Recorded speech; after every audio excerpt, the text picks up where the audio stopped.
Hi.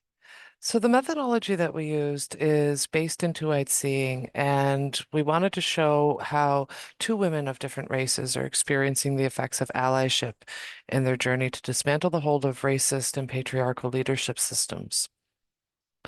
We used a seven-direction medicine wheel that I had developed for my master's thesis, and this model provided the framework to analyze the information and determine the similarities and differences in our experiences as we went through the process of discussing our stories. So we initially planned on how to use the model as a guide to help us with this project, and we decided that we would each write two stories about engaging with allyship. So we wrote two stories each, one about the other, as well as a second story about somebody else. We came back and discussed the stories and reflected on the similarities and differences in our experiences. And then we discussed the process and the findings that came out of our respective papers, as well as certain findings that we weren't expecting through this reflexive discussion with each other. So, as a white passing Mi'kmaq woman from Sipekne'katik First Nation, um, I grew up in Hartford, Connecticut, away from my community, but I was very, very lucky to have the traditions and cultural teachings being done at home through my mother and her siblings. And I worked with elders and knowledge keepers to learn more about my culture and traditional ways once I moved up to Nova Scotia.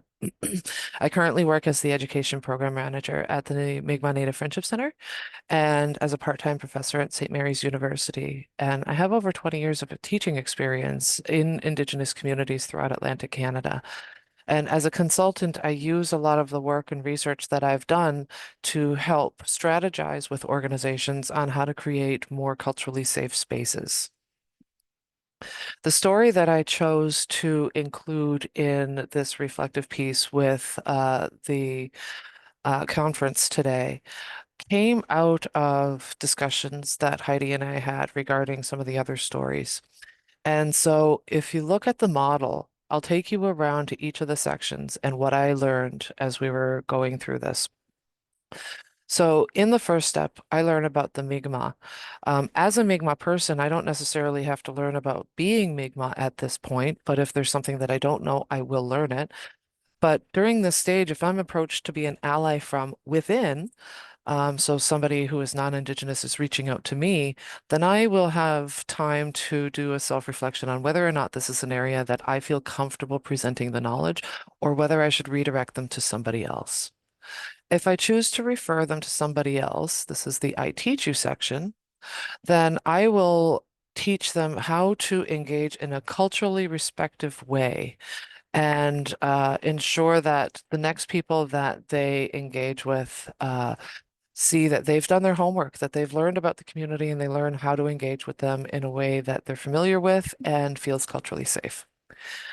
How I see the world, which is the yellow section in the model, as a mixed race person, as somebody who is Mi'kmaq and Irish. When I learned about two-eyed seeing, it became a bit of a wake-up call for me because I finally felt seen myself. It was a way to look at the world and, at the time, science through a Western and an Indigenous lens. And I felt like that was describing me, who I was as an individual. I was raised at home to be cultural and traditionally aware of who I am and where I came from. So at home, I was Mi'kmaq, but when I went to school, I was learning very Western ways of teaching and learning. And I did struggle a little bit with Western schooling. And it wasn't until I got older that I realized that that is because I come from a culture that values holistic learning and teaching practices.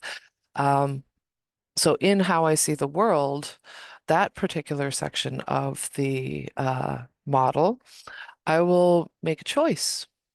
I will choose whether or not I will be the knowledge keeper for this particular request. Or I will approach this as a two-eyed seeing person, making sure that I am addressing the knowledge keeper side, the indigenous side or lens, as well as the Western lens, because I am familiar with both sides of that relationship. Or I can choose to be white today and not engage. I can choose that this is not an area that I either have time for or that I have the knowledge to be able to share with people, and I can disengage myself from the proposal.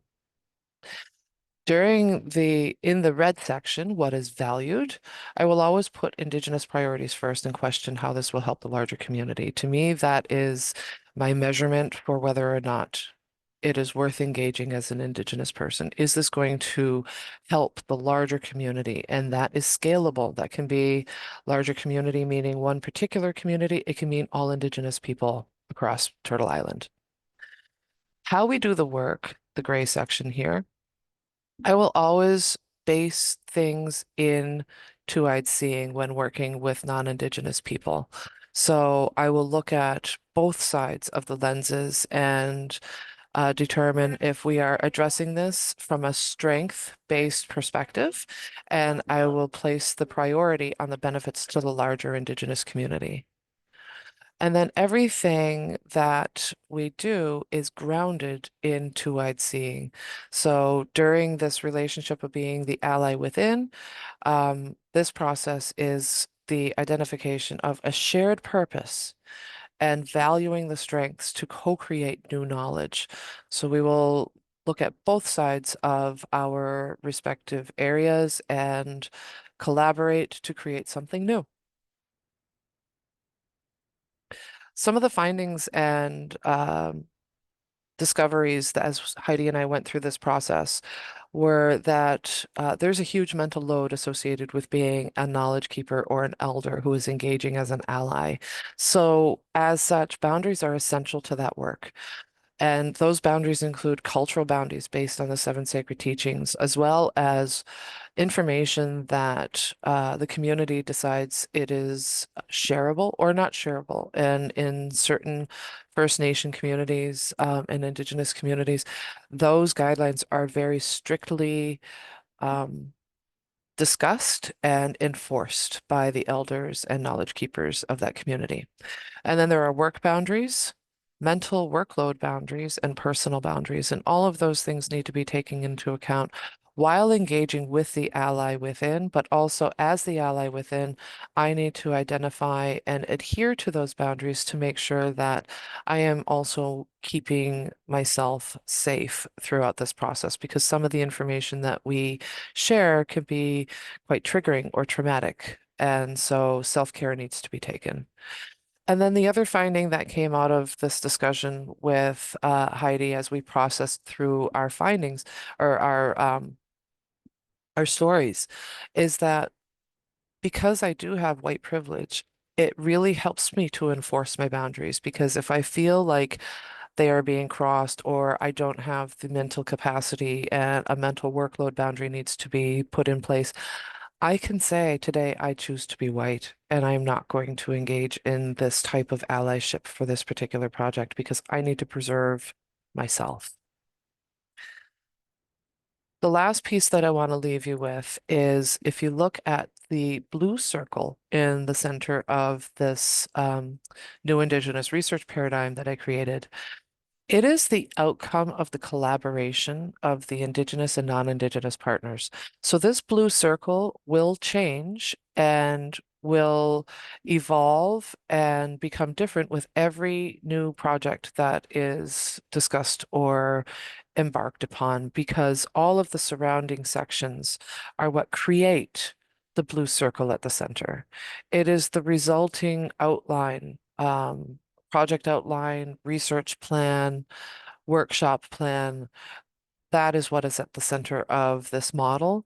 And as such, that blue circle is reflexive of the steps that the two partners will take as they develop their relationship as allies with each other.